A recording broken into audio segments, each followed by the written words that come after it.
The rain hammered against the windshield as I sat in the parking lot outside the Norfolk Naval Base Commissary, staring at the divorce papers in my lap. 22 years of marriage, reduced to legal jargon and property division. The ink was still wet from where I'd signed my name. Commander Sarah Mitchell for what felt like the last time, as a married woman. I'd love to know which corner of the globe you're watching from. And if this story speaks to you, make sure to subscribe. Tomorrow's video is one you absolutely can't miss. My phone buzzed with a text from my now ex-husband, Marcus. Hope you're happy with your choice. Don't come crying to me when the Navy tosses you aside like yesterday's news. I almost laughed. Marcus had been saying versions of that for months leading up to our separation. According to him, my naval career was a dead-end fantasy, a stubborn refusal to accept reality. At 38, with 2 decades of service under my belt, he insisted I was too old, too set in my ways, and frankly too female to ever break through the Navy's glass ceiling. "Sarah, be realistic," he'd said during our final argument 3 weeks ago. "You're a mid-level officer hitting a wall. The Pentagon Boys Club isn't going to suddenly embrace diversity because you want them to. You're wasting your life chasing something that will never happen." That night, he'd packed his bags and moved in with Jennifer, a 26-year-old real estate agent who, in his words, understood the value of practical goals. Apparently, selling suburban homes was more valuable than serving one's country. Who knew? I folded the papers and slipped them into my briefcase, next to the confidential files I'd been reviewing for the past month. The irony wasn't lost on me. While Marcus was lecturing me about my lack of future prospects, I'd been quietly working on the most significant intelligence operation of my career. Operation Silent Harbor was classified at levels that would make Marcus's head spin. But of course, he'd never bothered to ask about my actual work. To him, I was just another uniformed bureaucrat pushing papers around a desk.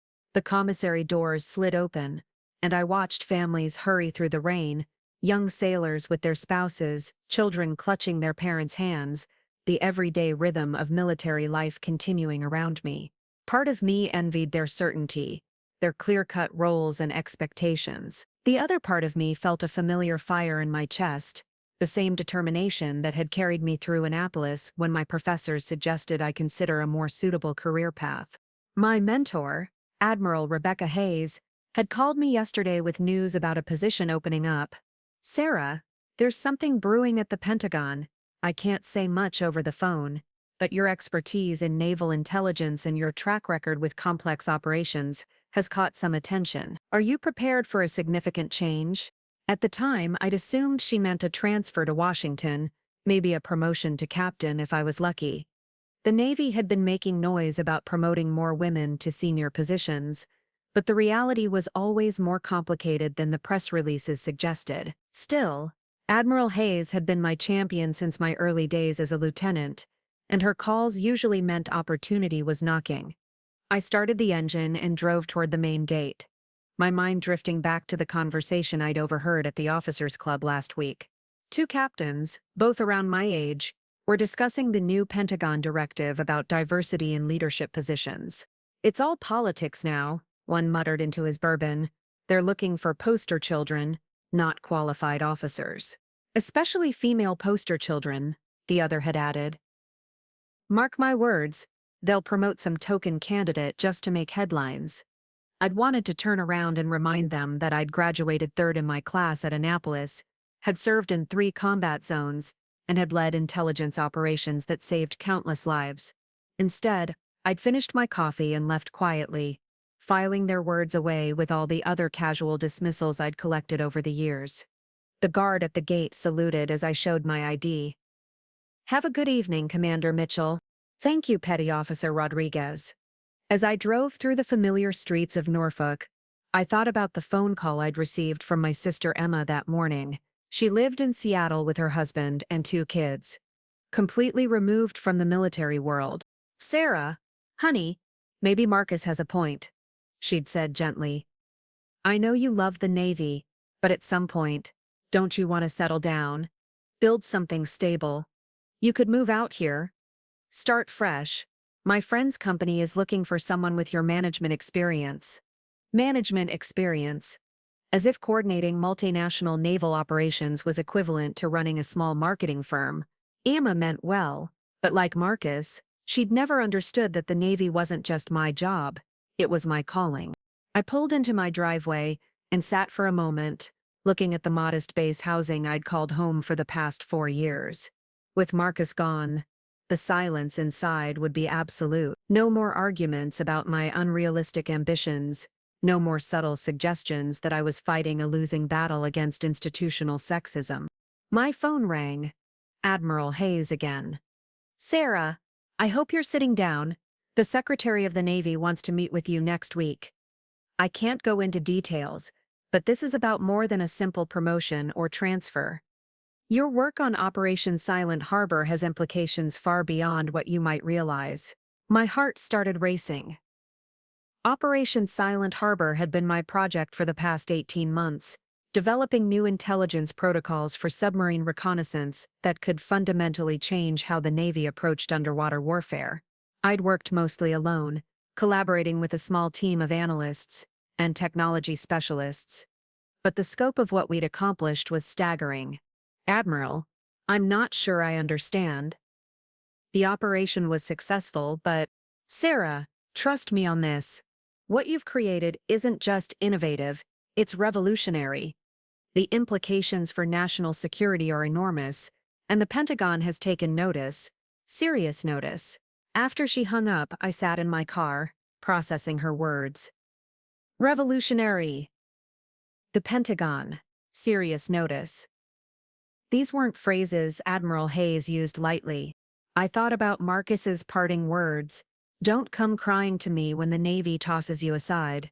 For 22 years, I'd absorbed his doubts, his suggestions that I was fighting an unwinnable battle, his gentle but persistent belief that my ambitions exceeded my possibilities. I'd internalized his certainty that the military establishment would never truly accept me as an equal, that my gender would always be a barrier too high to overcome.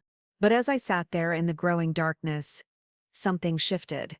The divorce papers in my briefcase suddenly felt less like an ending and more like a beginning. Whatever was waiting for me at the Pentagon, whatever Admiral Hayes couldn't discuss over the phone, it was mine. I'd earned it through 2 decades of service, through countless nights of studying and planning, through operations that had succeeded precisely because I'd refused to accept limitations. I grabbed my keys and headed toward the house, my mind already racing ahead to next week's meeting. Marcus was wrong about my future. He'd been wrong about a lot of things. The Navy wasn't going to toss me aside. If anything, it seemed like they were just getting started with me. The rain had stopped, and stars were beginning to appear through the clearing clouds. As I unlocked my front door, I allowed myself a small smile. Whatever came next, I'd face it on my own terms, with my own strength, and with the quiet confidence that comes from knowing you've never backed down from a challenge. The empty house no longer felt like a symbol of loss. It felt like space, space to grow, space to think, space to become whatever I was meant to be. And for the first time in months, that felt like more than enough. The Pentagon's river entrance felt more imposing than usual as I approached the security checkpoint. 5 days had passed since Admiral Hayes's cryptic phone call, and I'd spent each of them trying to piece together why the Secretary of the Navy would want to meet with a mid-level intelligence officer about what I'd assumed was a routine operational success. "Commander Mitchell, reporting as ordered." I announced to the receptionist at the Secretary's outer office. "Please have a seat. Secretary Williams will be with you shortly." I settled into one of the leather chairs, my dress blues pressed to perfection, my mind racing through possibilities. The walls around me displayed photographs of naval history, battles won, ceremonies conducted, traditions upheld. Every image seemed to feature men in uniform, their faces stern and confident, their achievements documented for posterity.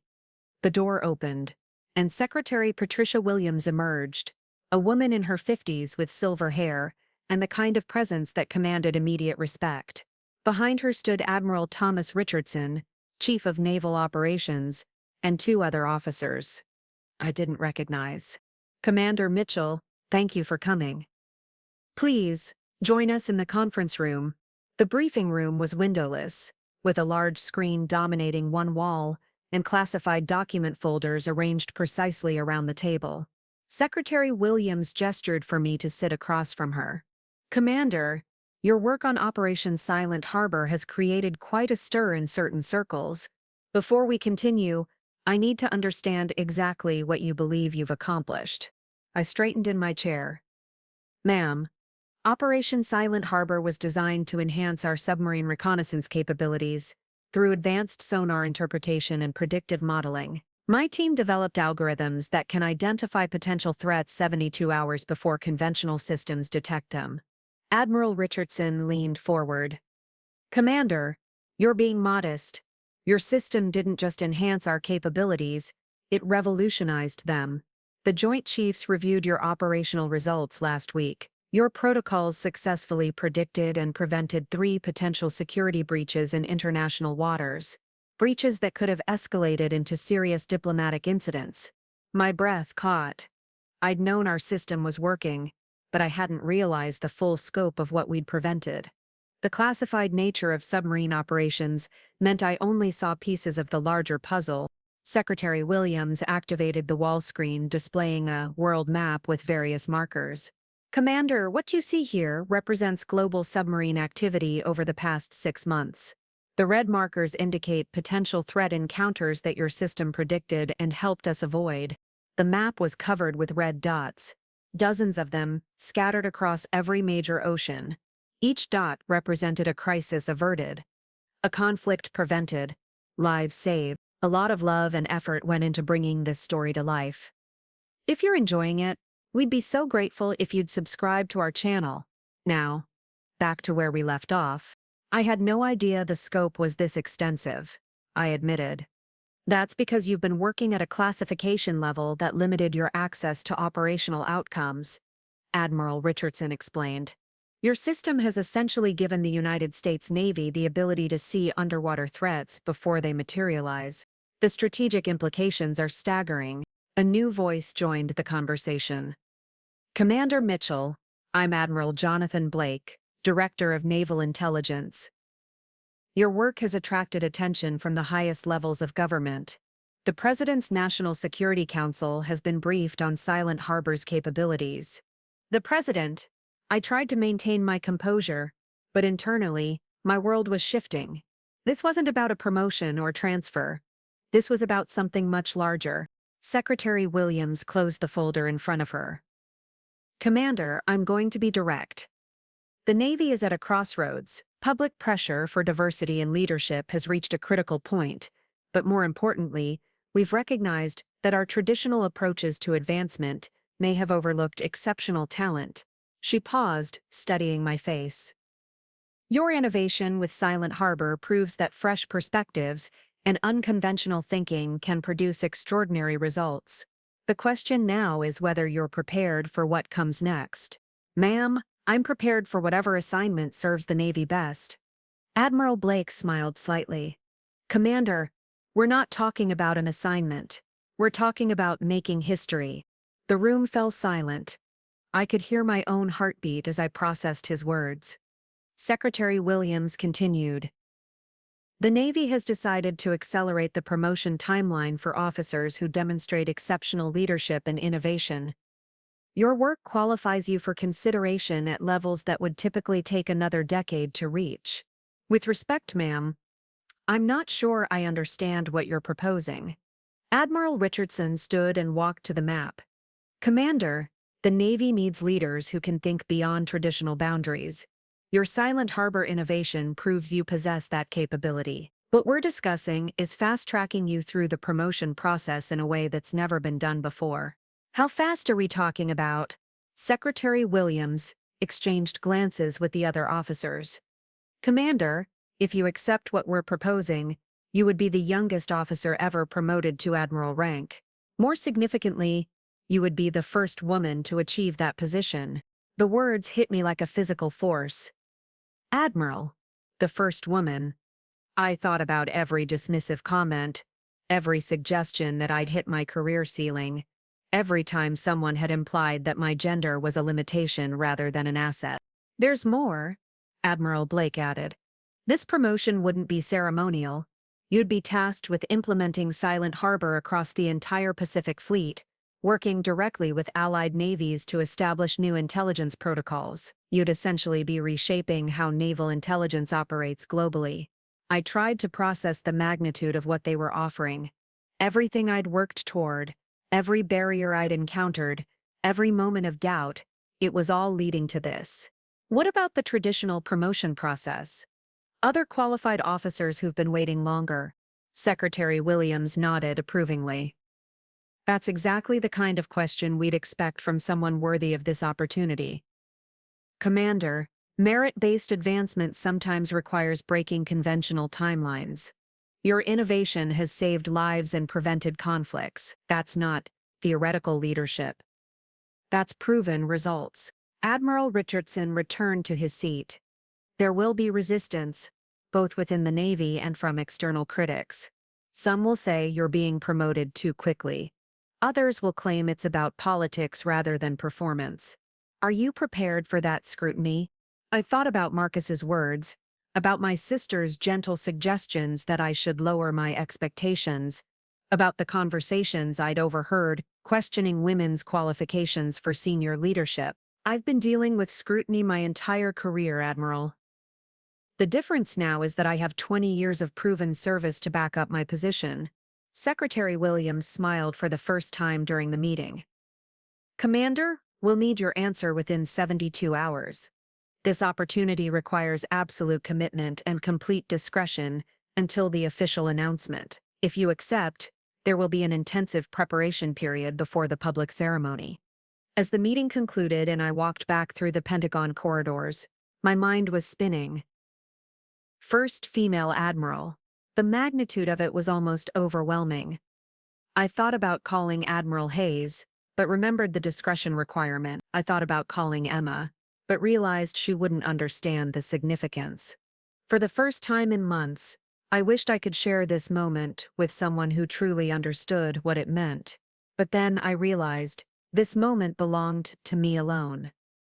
Every step of my career had prepared me for this decision, and I was the only one qualified to make it. The drive back to Norfolk felt like traveling between two different worlds. Behind me was the Pentagon, where history was waiting to be made. Ahead of me was the familiar reality of base housing and routine duties. In 72 hours, I would choose which world to claim as my own. 48 hours after the Pentagon meeting, I was sitting in my office at Norfolk Naval Base, staring at a stack of congratulatory emails that had somehow appeared in my classified inbox. The subject lines were cryptic: heard the news, well deserved, making waves, but the timing was impossible to ignore. Someone had leaked information about my promotion before I'd even given my answer. My secure phone rang. Admiral Hayes's voice was tense. "Sarah, we need to talk." "Not over the phone. Meet me at the Anchor Inn in 20 minutes. The Anchor Inn was a dive bar 3 miles off base, the kind of place where conversations disappeared into cigarette smoke and classic rock. I found Admiral Hayes in a corner booth, her civilian clothes doing nothing to diminish her commanding presence. "Someone's trying to sabotage this before it starts," she said without preamble. "Word about your potential promotion has reached certain circles and there's pushback brewing." "What kind of pushback?" She slid a folder across the table. "The kind that questions not just your qualifications, but the entire foundation of Operation Silent Harbor. Someone's been digging into your work, looking for ways to discredit it." I opened the folder and felt my blood turn cold. Internal memos I'd never seen, questioning the validity of Silent Harbor's success rates, technical reviews that challenged the mathematical models my team had developed. Most disturbing were copies of communications between senior officers discussing my rapid rise and speculating about external pressures influencing the promotion process. "Admiral, these reviews are dated after the Pentagon meeting. How did That's the problem, Sarah. Someone with high-level access has been building a case against you from the moment word leaked about the promotion.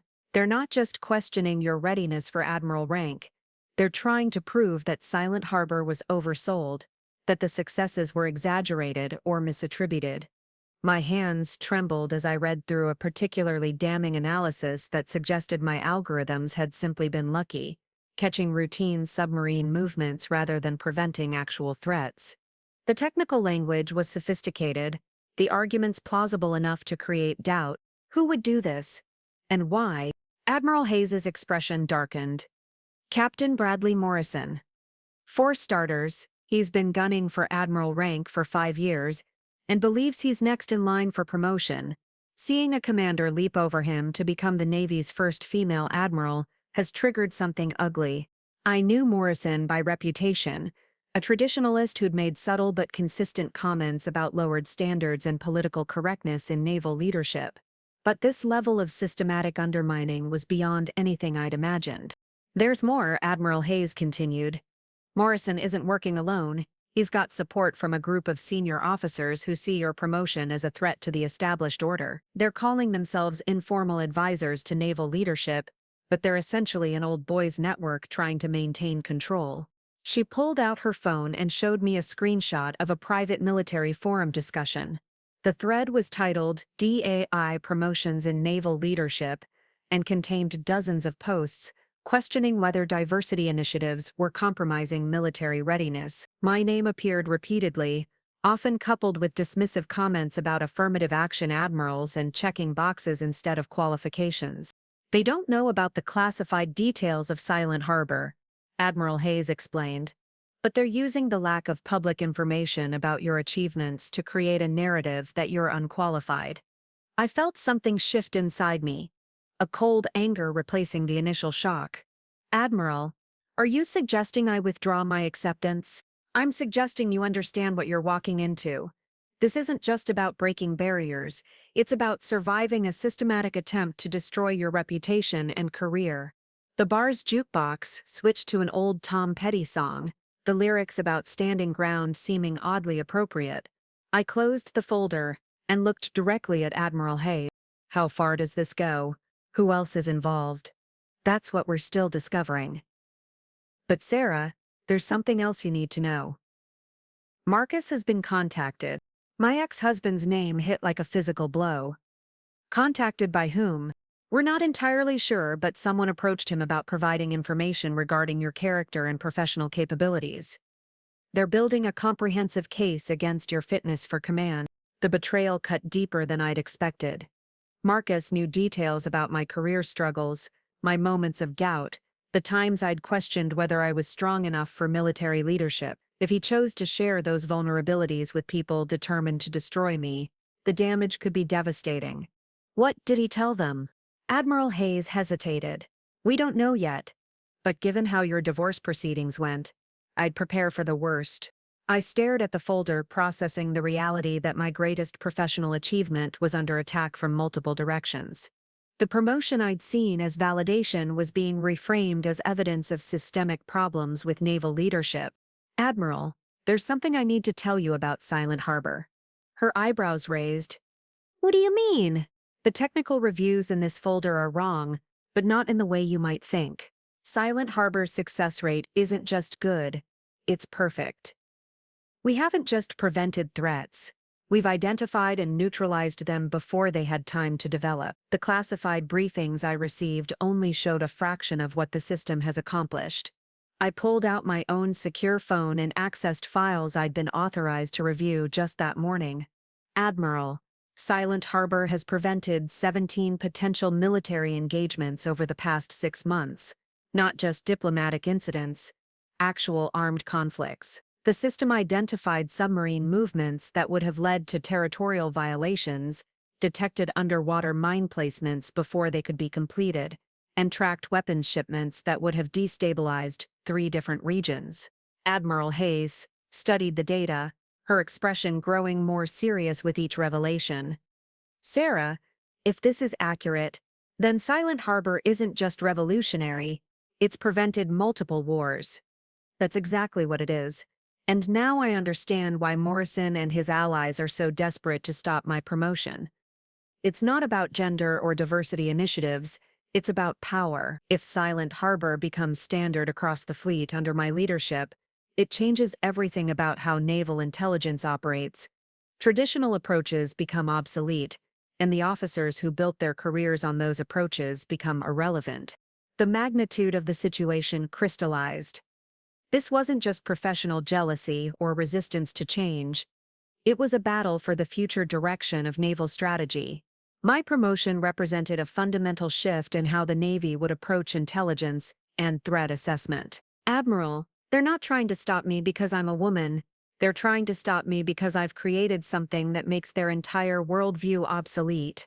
Admiral Hayes nodded slowly. Which makes them infinitely more dangerous than we initially realized. Sarah, they're not just questioning your qualifications, they're questioning the validity of innovation itself. If they succeed in discrediting Silent Harbor, they don't just stop your promotion, they ensure that transformative thinking never threatens their control again. I felt a clarity I hadn't experienced since the Pentagon meeting. The resistance wasn't about me personally. It was about preserving a system that prioritized tradition over effectiveness, hierarchy over innovation. Admiral, I need to know exactly who I'm fighting and what weapons they're planning to use. Because I'm not backing down from this. She smiled grimly. I was hoping you'd say that, because tomorrow, we start building our own case. If they want a war over the future of naval leadership, we'll give them one they won't forget. As I drove back to base, I realized that accepting the promotion was no longer just about personal achievement. It had become about proving that excellence could triumph over entrenched resistance, that innovation could overcome institutional inertia. The stakes had never been higher, but neither had my determination to succeed. The secure conference room at Naval Intelligence Headquarters buzzed with quiet intensity as I reviewed the intelligence dossier Admiral Hayes had compiled overnight. Spread across the table were personnel files, communication intercepts, and financial records that painted a disturbing picture of coordinated resistance within the Navy's senior leadership. Captain Morrison isn't just opposing your promotion, Admiral Hayes explained, pointing to a network diagram on her laptop screen. He's been building what amounts to a shadow influence operation for months, possibly years. Look at this. The diagram showed connections between 12 senior officers across different commands, all linked through a private consulting firm called Maritime Strategic Advisors. On paper, it appeared to be a legitimate military consulting business. In reality, it was functioning as a coordination hub for officers resistant to what they termed politically motivated changes in naval leadership. They've been conducting opposition research on every female officer above the rank of lieutenant commander, I said, studying the files. This goes far beyond just me. Lieutenant Commander Jessica Park, my intelligence analyst, entered with a cart full of additional documents. Ma'am, we've uncovered something significant. Maritime Strategic Advisors has been receiving funding from defense contractors who have existing relationships with the officers in Morrison's network. She handed me a financial analysis that made my blood run cold. The contractors weren't just supporting the consulting firm, they were paying for specific research projects designed to challenge innovative military technologies that threatened their established business models. Silent Harbor threatens more than just naval tradition, I realized.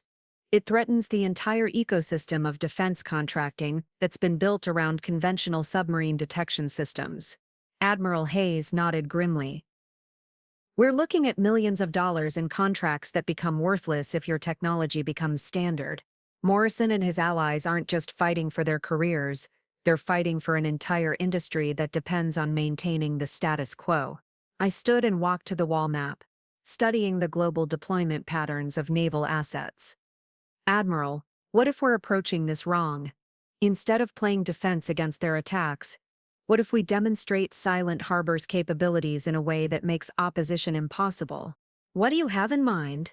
I turned back to the room, feeling the same clarity that had driven me to develop Silent Harbor in the first place. We use their timeline against them. Morrison's group is planning to present their case against my promotion at next week's senior leadership meeting. What if we arrange for a live demonstration of Silent Harbor's capabilities during that same time frame? Lieutenant Commander Park looked up from her computer.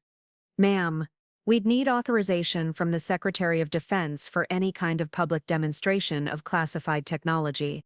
Not public, I clarified. Targeted. We arrange for a controlled scenario where the Joint Chiefs can witness Silent Harbor preventing an actual threat in real time. No theoretical presentations, no historical data, just undeniable proof of effectiveness. Admiral Hayes leaned forward, intrigued. That's incredibly risky, Sarah.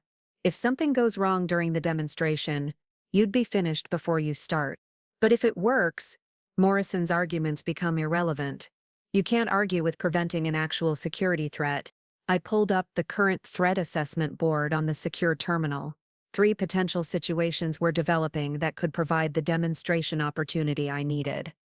Suspicious submarine activity near the Korean Peninsula, unusual naval movements in the South China Sea, and unidentified underwater contacts approaching the Strait of Gibraltar. Lieutenant Commander Park, I need you to coordinate with Pacific Command and European Command. We're going to run Silent Harbor analysis on all 3 situations simultaneously and provide the Joint Chiefs with real-time threat assessments. Over the next 48 hours, my small team worked around the clock to prepare what we privately called Operation Vindication. While Morrison's network was compiling their case against my qualifications, we were preparing to demonstrate those qualifications in the most decisive way possible. The breakthrough came on Thursday morning. Silent Harbor's algorithms detected unusual acoustic signatures near the Strait of Gibraltar that suggested a submarine was attempting to deploy surveillance equipment in international shipping lanes. The patterns were subtle enough that conventional detection systems had missed them entirely. Admiral Hayes, we need to contact the Secretary of the Navy immediately, I said, reviewing the data for the 3rd time. Silent Harbor has identified what appears to be an intelligence-gathering operation that could compromise NATO shipping routes. Within 6 hours I was back in the Pentagon, but this time the atmosphere was different. Instead of a formal meeting room, I found myself in the Naval Operations Center, surrounded by real-time tactical displays and direct communication links to fleet commanders worldwide. Secretary Williams stood beside Admiral Richardson as they reviewed Silent Harbor's assessment of the Gibraltar situation. Commander Mitchell, your system is indicating threat deployment will occur within the next 18 hours. How confident are you in this timeline? Ma'am, Silent Harbor's predictive modeling has been accurate to within 2 hours on 17 previous assessments. Based on current acoustic patterns and deployment logistics, the window for intervention is closing rapidly. Admiral Richardson activated the communication link to the Mediterranean Fleet. Admiral Cooper, this is CNO. I'm authorizing immediate deployment of USS Philadelphia to coordinates provided by Naval Intelligence. This is a Silent Harbor priority mission. The next 12 hours unfolded like a carefully choreographed operation, except no one had written the script in advance. Silent Harbor's predictions guided USS Philadelphia to a position where they intercepted a foreign submarine in the process of deploying what appeared to be sophisticated listening devices designed to monitor NATO communications.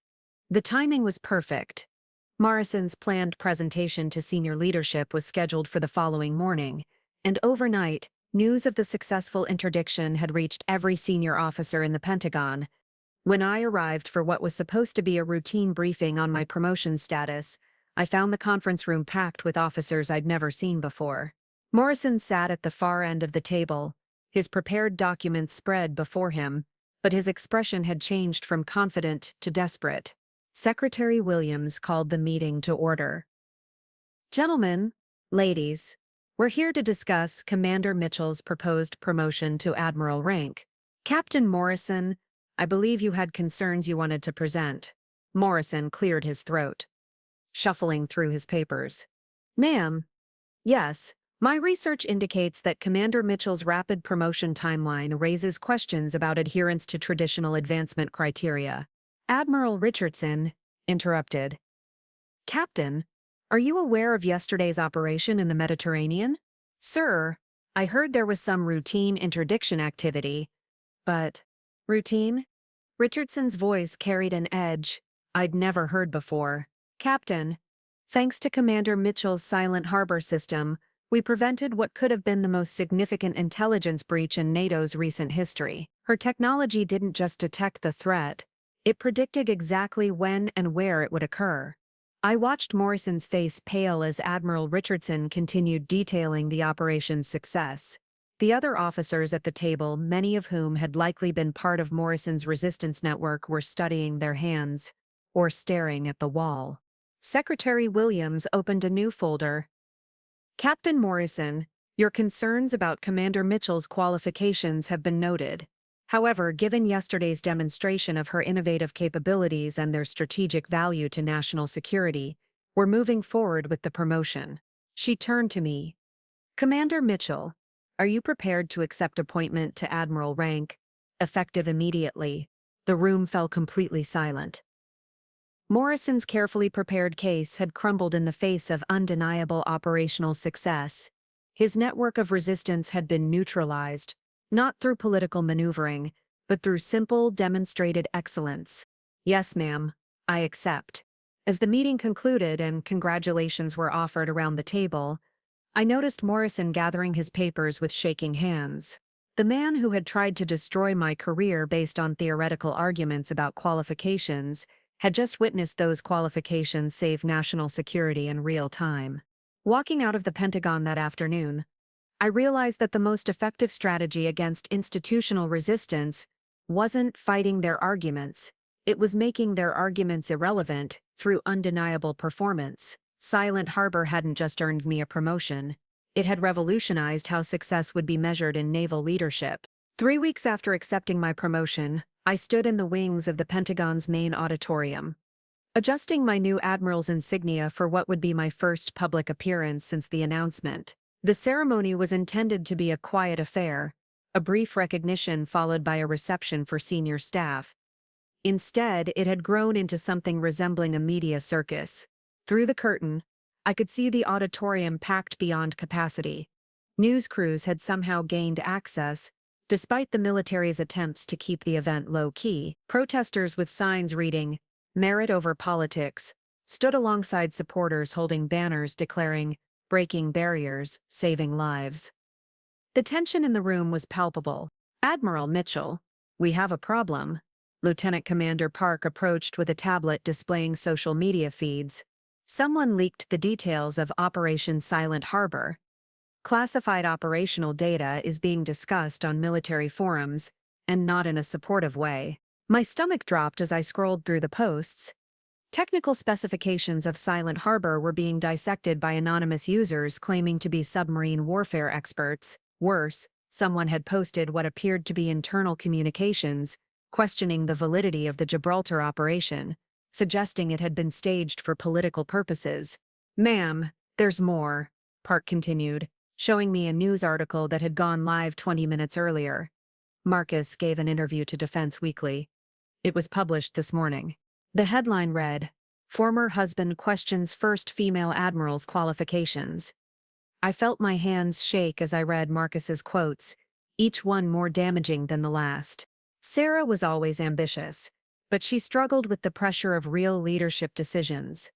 There were nights she'd come home paralyzed by self-doubt, questioning whether she had what it took to command others in life-or-death situations. I'm not saying she's incompetent, but the idea that she's ready to be an admiral after 20 years when most officers need 30, it raises questions about whether political considerations are overriding military judgment. The article continued with quotes I recognized as private conversations we'd had during my most vulnerable moments. Discussions about imposter syndrome, fears about commanding respect from male subordinates, concerns about whether my gender would always be seen as a liability rather than an asset. Admiral Hayes appeared beside me, her expression grim. Sarah Morrison's network has coordinated a full-scale assault timed for today's ceremony. The leaked Silent Harbor details, Marcus's interview, and social media campaign. It's all designed to undermine you at the moment of your greatest visibility. Through the curtain, I could see Secretary Williams taking the podium, beginning her opening remarks. In 10 minutes, I would walk onto that stage and either claim my place in naval history or watch my career destruction broadcast live to the world. "Admiral, we can postpone," Park suggested. "Give ourselves time to counter the narrative, address the leaks." "No." My voice was steadier than I felt. "Postponing validates their arguments. If I'm going to be the first female admiral, I need to prove I can handle criticism and controversy with the same strength I handle submarine threats. I straightened my shoulders and checked my reflection one final time. The woman looking back at me had earned every decoration on her uniform, every achievement. Morrison's network was trying to diminish, Marcus's betrayal stung, but it had also revealed something important. The private doubts I'd shared with him were the same doubts every leader faced. The difference was that my doubts had driven me to excellence, while his had driven him to mediocrity. Secretary Williams's voice carried through the speakers. Ladies and gentlemen, it is my honor to present the United States Navy's newest admiral, Sarah Mitchell. The auditorium erupted in a mixture of applause and boos as I walked onto the stage. Camera flashes illuminated faces in the crowd, some supportive, others openly hostile. I reached the podium and looked out at an audience that represented every challenge I'd faced throughout my career. Thank you, Secretary Williams, distinguished guests, fellow officers, and yes, even critics who honor us with their attention today.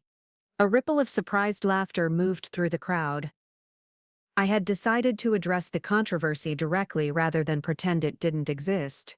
I know many of you have questions about my promotion timeline, my qualifications, and whether I've earned the right to wear these stars. Some of you have read articles questioning my fitness for command, heard leaked details about classified operations, or seen social media posts suggesting this promotion is about politics rather than performance. The room fell completely silent.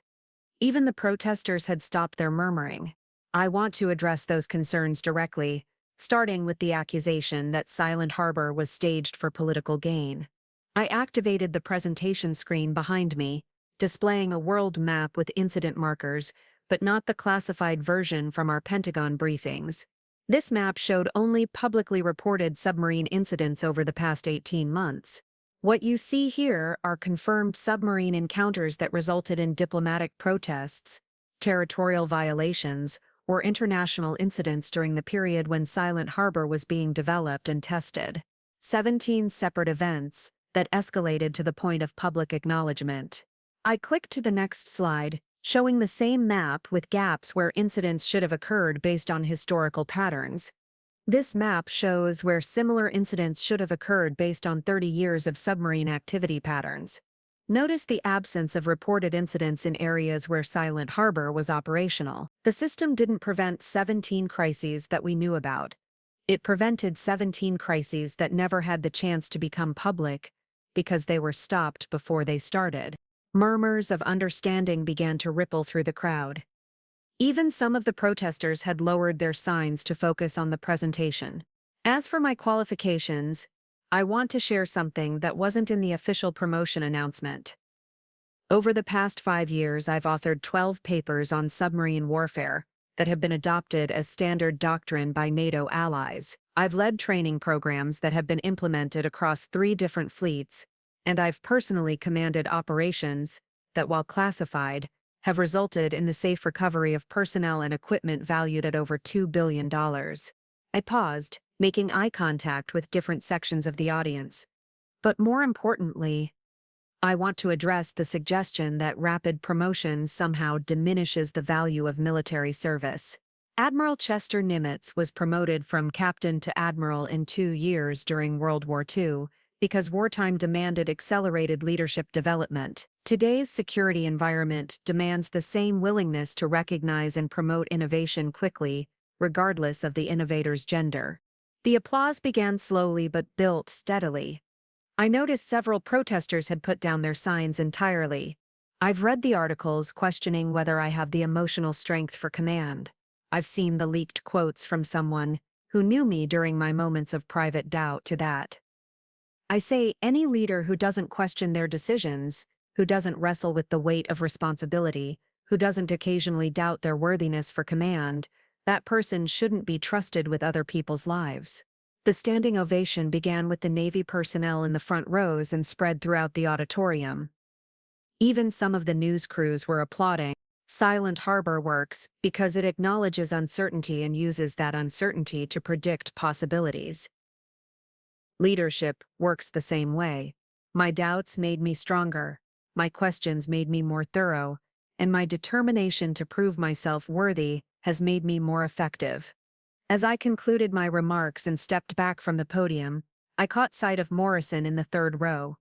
His face was pale, his expression that of a man watching his carefully laid plans crumble in real time. Next to him sat two other officers I recognized from the opposition network, both looking as though they wished they could disappear. Secretary Williams returned to the podium for the formal pinning ceremony. As she attached the Admiral's stars to my uniform, she leaned close enough to whisper, "That was the finest address I've ever heard from a flag officer.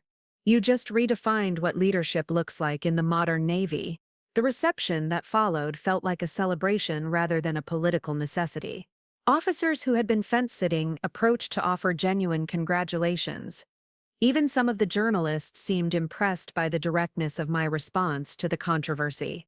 Most satisfying was watching Morrison and his allies leave early, their network of opposition rendered irrelevant by simple honesty and demonstrated competence. They had tried to destroy me with leaked information and personal attacks, but I had turned their weapons into proof of my readiness for command. As the evening wound down, I realized that the confrontation I had dreaded had become the moment that truly established my authority. By facing the criticism directly and answering it with facts, I had done more than defend my promotion. I had proven that I was ready to lead the Navy into its next chapter. 6 months after my promotion ceremony, I stood on the bridge of the USS Constellation, watching the sunrise paint the Pacific Ocean in shades of gold and crimson. As the newly appointed commander of Pacific Naval Intelligence Operations, I was overseeing the largest implementation of silent harbor technology in naval history, a coordinated deployment across 14 allied nations that would fundamentally reshape maritime security for generations. Admiral, incoming priority message from the Pentagon, Lieutenant Commander Park announced from the communications station. Her promotion had come through last month, one of several advances among officers who had supported innovation over tradition. The message was from Secretary Williams. Senate Armed Services Committee has completed their investigation into the Morrison network. Full report attached. Recommend immediate review. I downloaded the classified document to my secure tablet, stepping into my private cabin to review what had become the most comprehensive investigation of internal naval corruption in decades. The findings were more extensive than even Admiral Hayes had suspected. The Maritime Strategic Advisors consulting firm had received over $12 million from defense contractors over 3 years, with specific payments tied to efforts to discredit or delay military innovations that threatened existing procurement contracts. Morrison's network hadn't just opposed my promotion, they had systematically undermined dozens of technological advances and derailed the careers of multiple innovative officers. The financial trail revealed payments to Morrison personally totaling $3,000 over 18 months, disguised as consulting fees for strategic leadership assessments. Similar payments had gone to 8 other senior officers, creating what the investigation termed a shadow influence operation designed to maintain technological stagnation for financial gain. Most damning was the discovery that Marcus's interview with Defense Weekly had been orchestrated and paid for by the network. They had approached him with carefully crafted questions designed to elicit the most damaging responses, then provided additional coaching to ensure his comments would undermine my credibility at the crucial moment of my promotion ceremony. My secure phone buzzed with a call from Admiral Hayes, now serving as Deputy Chief of Naval Operations after her own promotion. "Sarah, have you reviewed the Senate report?" "Just finished." "The scope is staggering. They weren't just opposing change, they were actively sabotaging national security for profit. The consequences are going to be severe." Morrison and 3 others are facing court-martial proceedings. The consulting firm is being dissolved, and the contractors involved are losing their security clearances. But there's something else you need to know. I settled into my chair, sensing that more revelations were coming. "Marcus contacted my office yesterday. He wants to speak with you directly. Apparently, he's realized the extent to which he was manipulated by the network, and he's asking for a chance to apologize." The irony wasn't lost on me. The man who had dismissed my naval career as having no future was now seeking reconciliation at the moment when that career had reached heights he'd never imagined possible. "Admiral, with respect, that conversation isn't necessary. Marcus made his choices based on his own beliefs about my capabilities. The fact that others exploited those beliefs doesn't change the fundamental lack of faith he showed in me. I thought you might say that, but Sarah, there's something else. As part of the investigation, we discovered that Silent Harbor's success has attracted attention beyond just the Navy.